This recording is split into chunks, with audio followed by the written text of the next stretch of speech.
আসসালামু আলাইকুম বন্ধুরা, কিচেন বাঙালিয়ানা চ্যানেলে আপনাদের সবাইকে স্বাগত জানাই। আজকে আমি আলু, পালং আর দুটো ডিম দিয়ে আপনাদের একটি ইউনিক ধরনের রেসিপি তৈরি করে দেখাবো। আশা করছি আপনাদের অনেক ভালো লাগবে। বন্ধুরা, এখানে আমি অল্প একটু পালং নিয়েছি, তার সাথেই দুটো ডিম আর একটা আলু নিয়েছি। আপনারা চাইলে এখানে পরিমাণগুলো বাড়িয়ে নিতে পারেন। তো প্রথমেই আমি পালং শাকগুলোকে খুব ভালো করে ধুয়ে পরিষ্কার করে নিয়েছিলাম। তারপর এগুলোকে কুচি কুচি করে কেটে নিতে হবে। বন্ধুরা, এই শীতের ফ্রেশ পালং দিয়ে কিন্তু আমরা নানান রকমভাবে রেসিপি বানিয়ে খাই, সবজি দিয়ে খাই, ডাল দিয়ে তৈরি করে খাই। বন্ধুরা, একবার এইভাবে বানিয়ে খেয়ে দেখুন, আপনাদের ভীষণ ভালো লাগবে।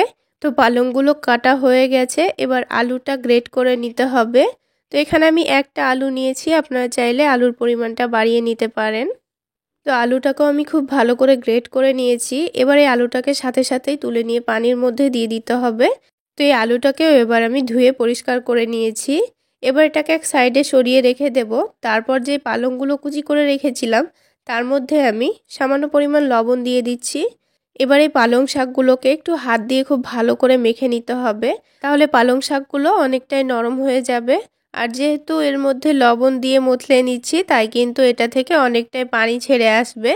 তো দেখুন, 2-1 মিনিট মথলে নেওয়ার পরই কিন্তু অনেকটা পানি ছেড়ে দিয়েছে। এবার এটাকে হাত দিয়ে চিপে নিয়ে আমি তুলে নিচ্ছি। তো পানিটা কিন্তু আমি ফেলে দেব আর এই শাকগুলো আমি নিয়ে নিচ্ছি। তো পানি থেকে আমি শাকগুলো আলাদা করে নিয়েছি। এবার এখানে গ্রেট করা আলুটা দিয়ে দিলাম। এদিকে দুটো ডিম ভেঙে নেব। এখানে আলু আর শাকের পরিমাণ যদি আপনারা বাড়িয়ে নেন, তবে কিন্তু ডিমের পরিমাণটাও বাড়িয়ে নেবেন। তো এবার এখানে দুটো ডিম দিয়ে দিলাম। এবার এখানে কিছু মশলা দিয়ে দেব। তো প্রথমেই স্বাদমতো লবণ দিয়ে দিচ্ছি। যেহেতু পালংয়ের মধ্যে লবণ দেওয়া আছে, তাই কিন্তু এখানে লবণটা একটু বুঝে দিয়ে দেবেন। তারপরে দিয়ে দিচ্ছি সামান্য পরিমাণ হলুদের গুঁড়ো। ঝালের জন্য সামান্য পরিমাণ দিয়ে দিয়েছি মরিচের গুঁড়ো। আর দিয়ে দিয়েছি 1/2 চা চামচ মতো ভাজা জিরা গুঁড়ো। একেবারে অল্প করে দিয়ে দিচ্ছি গরম মশলা গুঁড়ো। এবার এখানে দিয়ে দিচ্ছি অল্প করে একটু চিনি। চিনি দিলে টেস্টটা কিন্তু অনেকটাই ভালো আসে।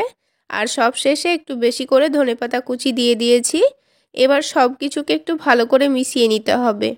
এখানে ধনেপাতাটা দেওয়ার চেষ্টা করবেন, তাহলে কিন্তু খেতে ভীষণ ভালো লাগে।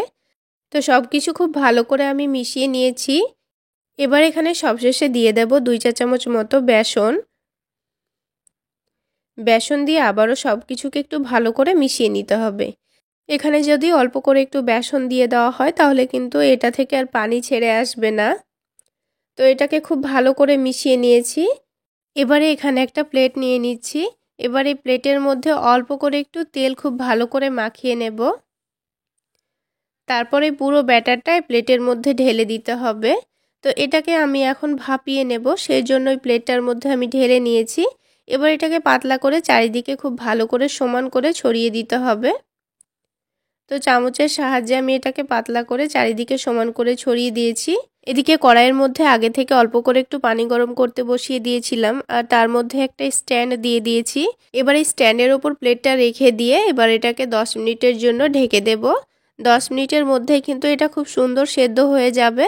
ততক্ষণে আমি একটা মশলা রেডি করে নেব। তো তার জন্য ব্লেন্ডারের মধ্যে একটা বড় সাইজের পেঁয়াজ কুচি নিয়েছি, একটা বড় সাইজের টমেটো কুচি, তারপরে ঝালের জন্য 3টে কাঁচামরিচ নিয়েছি, আর অল্প একটু আদা দিয়ে দিয়েছি, আর তার সাথে অল্প একটু রসুন দিয়েছি। এবারে সবশেষে ধনেপাতা কুচি দিয়ে দেব, আর তারপর অল্প একটু পানি দিয়ে এটাকে খুব ভালো করে পেস্ট করে নিয়ে এক সাইডে রেখে দেব। এদিকে কিন্তু পালংটাও ভাপিয়ে নেওয়া হয়ে গেছে। 10 মিনিটের আগেই কিন্তু পালংটা খুব সুন্দরভাবেই ভাপিয়ে নেওয়া হয়ে গেছে। এবার এটাকে নামিয়ে রেখে হালকা ঠান্ডা করে নিয়েছি। তারপর একটা ছুরি দিয়ে চারিদিকটা একটু ছড়িয়ে ছড়িয়ে দিচ্ছি। তো এইভাবে কিন্তু এটা উঠবে না, তো সেই জন্য আমি এটাকে কেটে পিস পিস করেই তুলে নেব। তো এভাবেই কেটে পিস পিস করে এটাকে তুলে নিচ্ছি। আপনারা কিন্তু এখানে আপনাদের পছন্দ মতো পিস করে কেটে নিতে পারেন। তো আমি এগুলোকে এইভাবে কেটে নিচ্ছি। আর আমি এখানে একটু বড় বড় সাইজ করে কেটে নিয়েছি, আপনারা চাইলে ছোট করেও কেটে নিতে পারেন। তো সবগুলো তুলে নেওয়া হয়ে গেছে, আর সবগুলোই কিন্তু খুব সুন্দরভাবেই উঠে গেছে। এবার এগুলোকে ভেজে নিতে হবে। তার জন্য প্যানের মধ্যে 4 থেকে 5 চা চামচ মতো সয়াবিন তেল দিয়ে দিয়েছি। তেলটা ভালোভাবে গরম হয়ে গেলে এখানে পালংয়ের পিসগুলোকে দিয়ে দেব। এবারে একদিকটা হালকা লালচে করে ভেজে নিয়েছি, তারপর উল্টে দিয়ে অপর দিকটাকেও হালকা লালচে করে ভেজে নেব। তো বন্ধুরা, আজকের রেসিপি যদি আপনাদের ভালো লেগে থাকে তাহলে অবশ্যই একটা লাইক শেয়ার করে দেবেন। আর আমার রেসিপিগুলো যদি ইউটিউব চ্যানেল থেকে দেখে থাকেন তাহলে চ্যানেলটি সাবস্ক্রাইব করে দেবেন। আর ফেসবুক পেজ থেকে দেখে থাকলে পেজটি ফলো করে দেবেন। তো এগুলো ভাজা হয়ে গেল, এবার এগুলোকে আমি তুলে রেখে বাকিগুলোও কিন্তু ভেজে নেব। বন্ধুরা, এগুলো ভাজতে কিন্তু খুব বেশি তেলেরও প্রয়োজন হয় না। প্রথমে যেটুকু তেল দিয়েছি তার মধ্যেই কিন্তু বাকিগুলোও ভাজা হয়ে যাবে। আর বাকি তেলের মধ্যে আমি রান্নাটাও করে নিয়েছি। তো বন্ধুরা, সবগুলো কিন্তু ভাজা হয়ে গেছে। চাইলে আপনারা এগুলো খালি মুখেও খেতে পারেন, খেতে ভীষণ মজার হয়। এবার এগুলোকে রান্না করে নিতে হবে। সেই জন্য প্যানের মধ্যে বাকি যেইটুকু তেল ছিল তার মধ্যে হাফ চা চামচ মতো জিরা দিয়ে দিয়েছি। আর তার সাথে একটা শুকনো মরিচ দিয়েছি আর একটা তেজপাতা। এবার এগুলোকে একটু নাড়াচাড়া করে ভেজে নেব। আমি এটা আজকে সয়াবিন তেলে রান্না করে নিচ্ছি, আপনারা চাইলে এখানে সরিষার তেল দিয়েও রান্নাটা করে নিতে পারেন। এবার এখানে যে মশলাটা পেস্ট করে রেখেছিলাম পুরোটাই দিয়ে দিচ্ছি। তারপরে এই মশলাটাকে অনবরত নাড়াচাড়া করে ৩-৪ মিনিট কষিয়ে নিতে হবে। তো ৩-৪ মিনিট এইভাবে ভেজে নিতে হবে যতক্ষণ না পর্যন্ত এই মশলা থেকে পানিটা শুকিয়ে যাচ্ছে। তো ৩-৪ মিনিট পর পানিটা যখন খুব ভালোভাবে শুকিয়ে যাবে তখন এখানে আমি গুঁড়ো মশলা দিয়ে দিচ্ছি।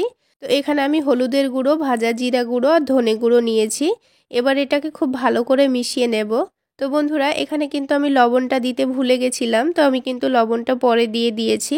তো গুঁড়ো মশলা দেওয়ার পর একটু নাড়াচাড়া করে নিয়ে আমি ব্লেন্ডারটা ধুয়ে পানি দিয়ে দিলাম। এবার এই মশলাটাকে অনবরত নাড়াচাড়া করে আবারও কিছুক্ষণ খুব ভালো করে কষিয়ে নিতে হবে। যতক্ষণ না পর্যন্ত আবারও পানিটা শুকিয়ে যাচ্ছে আর তেল ছেড়ে আসছে ততক্ষণ পর্যন্ত আমি খুব ভালো করে কষিয়ে নেব। তো এবার কিন্তু মশলাটা খুব সুন্দর কষিয়ে নেওয়া হয়ে গেছে। তো আমি এখানে 1 গ্লাস মতো পানি দিয়ে দিয়েছি। ঝোলের পরিমাণটা আপনারা এখানে যেমন রাখতে চাচ্ছেন সেই অনুযায়ী পানি দিয়ে দেবেন। তো আমি এখানে 1 গ্লাস মতোই পানি দিয়েছি। পানিটা খুব ভালোভাবে ফুটে গেলে এখানে পালংয়ের পিসগুলো দিয়ে দেব। তো এই পালংগুলো রান্না করে রাখার পর কিন্তু কোনো রকম ঝোল টেনে নেয় না, সেই জন্য আমি এখানে অল্প করে পানি দিয়ে দিয়েছি। তো এবার এখানে আমি স্বাদ মতো লবণ দিয়ে দিলাম আর দিয়ে দিচ্ছি সামান্য পরিমাণ চিনি। লবণটা প্রথমে দিতে ভুলে গেছিলাম, সেজন্য এখন দিয়ে দিলাম। এবার এটাকে ভালো করে নাড়াচাড়া করে মিশিয়ে নেব। তো পালংয়ের পিসগুলোকে কিন্তু ঝোলের মধ্যে দিয়ে 2 থেকে 3 মিনিট রান্না করে নিলেই হবে। তো এগুলো আমি 2-3 মিনিট রান্না করে নিয়েছি। এবার সবশেষে নামানোর আগে ধনেপাতা কুচি দিয়ে একটু নাড়াচাড়া করে নেব, তাহলেই কিন্তু হয়ে যাবে। তো রান্নাটা কিন্তু হয়ে গেছে। এবার আমি গ্যাসের ফ্লেমটা বন্ধ করে দেব। তো তারপরে এটাকে কিছুক্ষণ পর আপনাদের দেখাচ্ছি। তো এটা কিন্তু হালকা ঠান্ডা হয়ে গেছে। এবার এটাকে আমি একটা প্লেটের মধ্যে তুলে সার্ভ করে নিচ্ছি। তো বন্ধুরা, বাড়িতে যেদিন মাছ মাংস থাকবে না আপনারা চাইলে এভাবে বানিয়ে খেতে পারেন। দেখতে যেমন লোভনীয় হয়েছে, খেতেও কিন্তু ভীষণ মজার হয়েছিল। 1 পিস থাকলেই বন্ধুরা সব ভাত খেয়ে নেওয়া যাবে, এতটাই টেস্টি হয়। তাহলে বন্ধুরা, আজকে এই পর্যন্তই। সকলে অনেক বেশি ভালো থাকবেন, সুস্থ থাকবেন।